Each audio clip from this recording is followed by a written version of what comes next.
Hello, how's it going?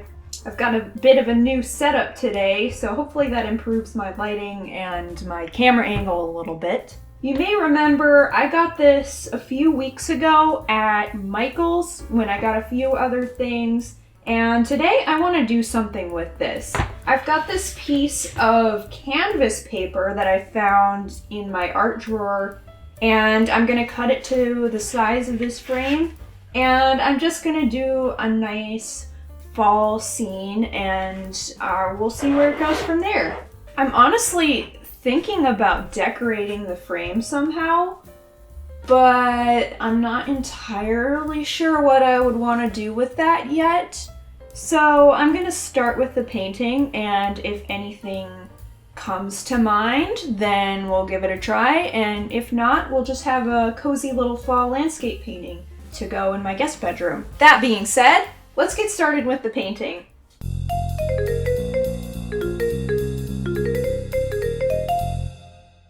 So the first thing that I'm doing here is taking my piece of canvas paper and just cutting it to size. So the first thing I did was cut 2 inches off the long end, which as soon as I pulled the frame out, I realized was completely wrong. So I got another piece out and I tried again. This time I only cut 1 inch off the long end, and I cut 2 inches off of the short edge, which made it 8 by 10. Yeah, I can do basic math. So now that we have a piece that fits the frame, let's see how it looks in the frame.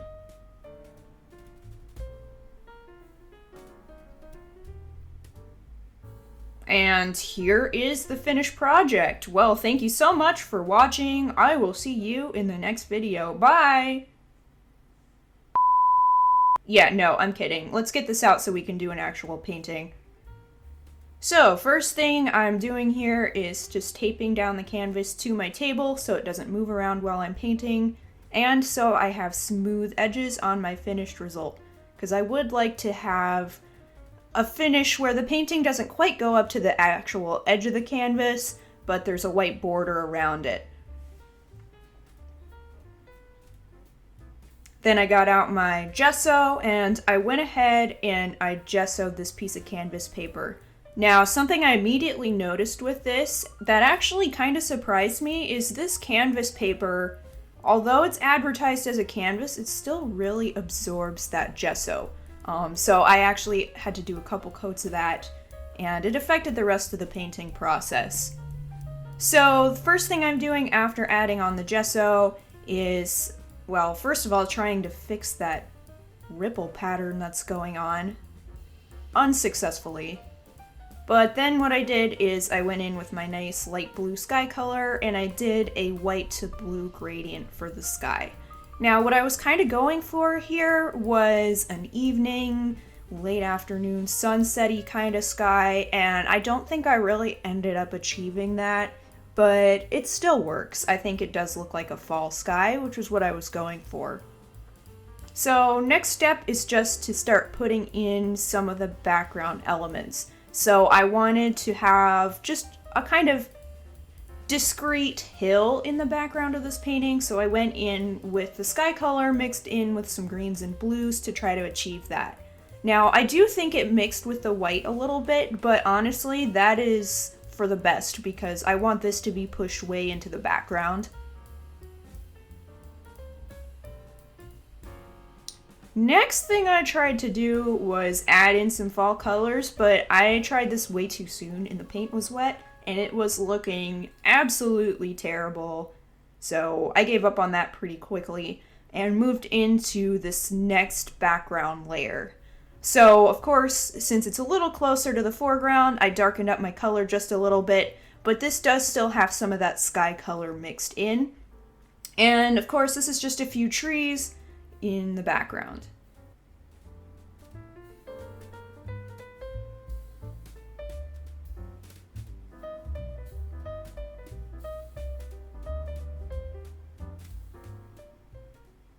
I tried adding in some red foliage colors to this background, but I didn't really like how that was looking either. So I just moved back to trying to fill in this area. couple days later and a couple coats later, this is what we have. So moving forward with this was when I really started getting scared of this piece. It was very much in the ugly stage of the painting process. So I actually ignored it for a few days because I just didn't like the way it was looking. And I finally realized, well, first of all, I'm out of time. Second of all, it's only going to get better as I add more paint.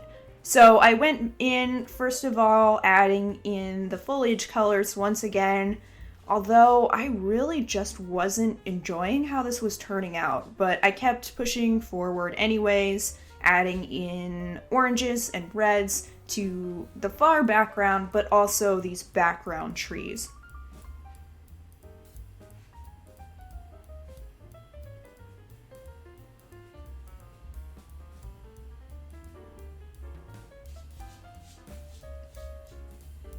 At this stage, it's reminiscent to me of finger painting, but don't worry, I'm gonna fix it later.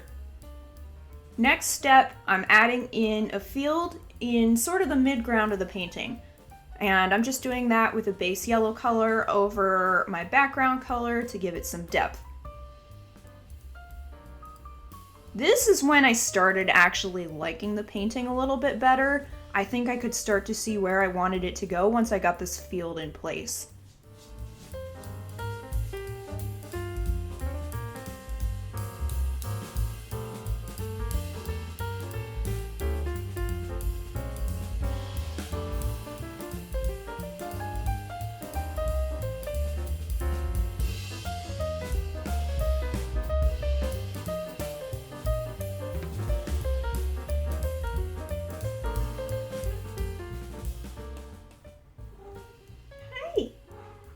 Iris?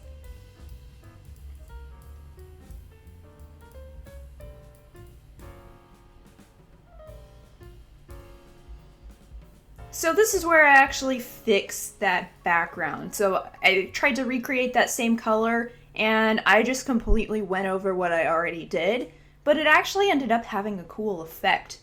The fall colors that I put on not long ago kind of blended in with my original color, and this got a whole lot closer to the effect I was actually going for with the fall colors. So they've melted into the background, but you can still see the variation. Just adding a little more detail to my grass here.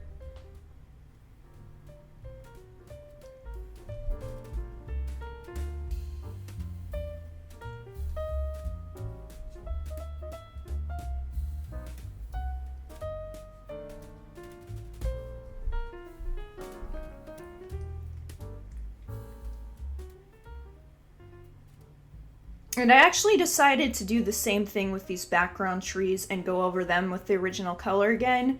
Now, looking back at this, I think I actually went too dark with this, but I think it still ended up being better than it was. I just wasn't enjoying those super vibrant colors that I had on there originally. I think it was looking a little bit tacky. So this was when I really started to notice things coming together a bit more. I added some lighter details to my grass here and just some different color variations, and I think it added a lot of texture to it, and at this point I started feeling better about this painting and I could see it kind of going in the direction that I wanted it to go in. Next step, we've actually gotten to the foreground. So I'm starting that out with this really reddish brown color that I made from mixing my red and my green that I used. And I'm adding in, first of all, a great big tree right in the corner and covering up all my hard work, but we don't need to talk about that.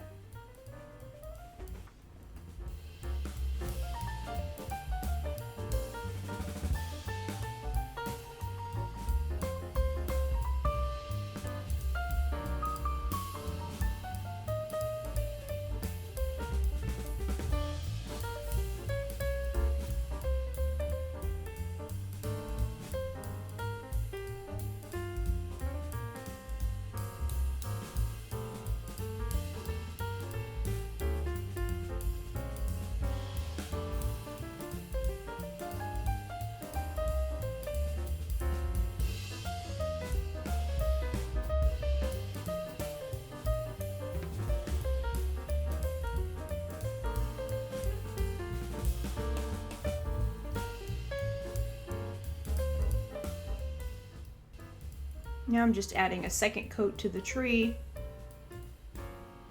And I'm gonna add in another little tree over on the right side to balance it out a bit. And a couple other little bushes or plants next to the bigger tree. So the next step is adding in the house, and this was kind of a big step for me because I wasn't sure what I was going to do for that shadow color for the house. That was kind of hard to figure out. Not sure I really got exactly where I wanted to go, but I think it ended up looking okay in the end. So I'm starting out with the shadow color of the house, then jumping right into my favorite part, which was adding in the fall foliage colors to this big tree. And I really just mixed up the yellow and the red and let them blend together the way they just naturally wanted to. And I was really liking how this tree was looking at this point. So then I went in and I added some more to this smaller tree. And I wanted to go more on the yellow side for this one so it would stand out from that background tree that's right behind it. So now I'm just adding in a little bit of texture with a more greenish color into my foreground and giving this house sort of a little lawn. Adding a few more bushes in green. Now I'm actually starting on the house. So I wanted this to look like siding. I'm not entirely sure if I got there. And I'm also not quite sure if I got the lighting quite right because I wasn't thinking too much about what the actual light source of the house was going to be. But I think color-wise, it does blend in pretty well to the background, so I'm happy with that. Now I'm just giving the house a little porch in the front, and what I really wanted to do with this painting is emphasize the windows. So I'm starting out by coloring those in with just pure white.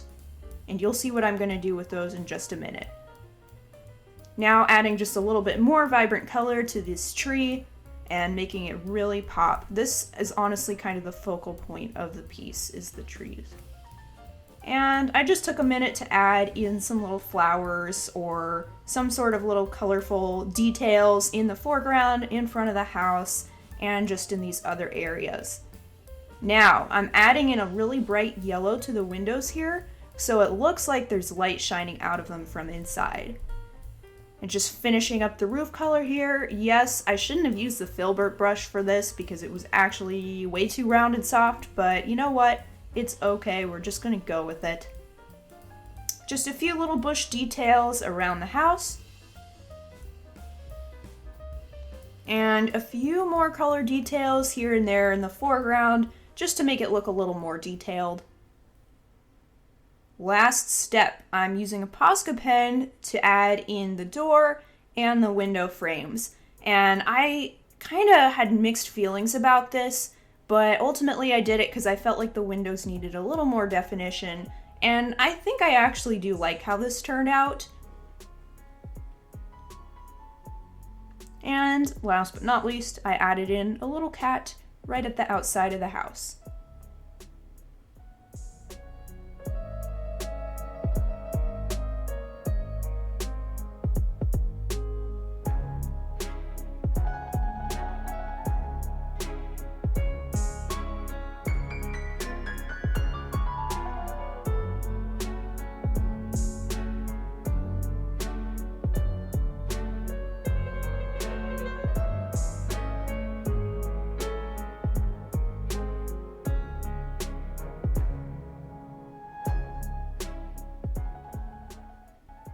Now let's get this thing actually in the frame, which is the whole point of the project.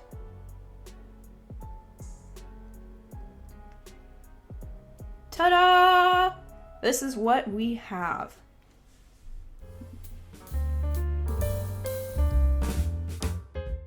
So here's my finished painting.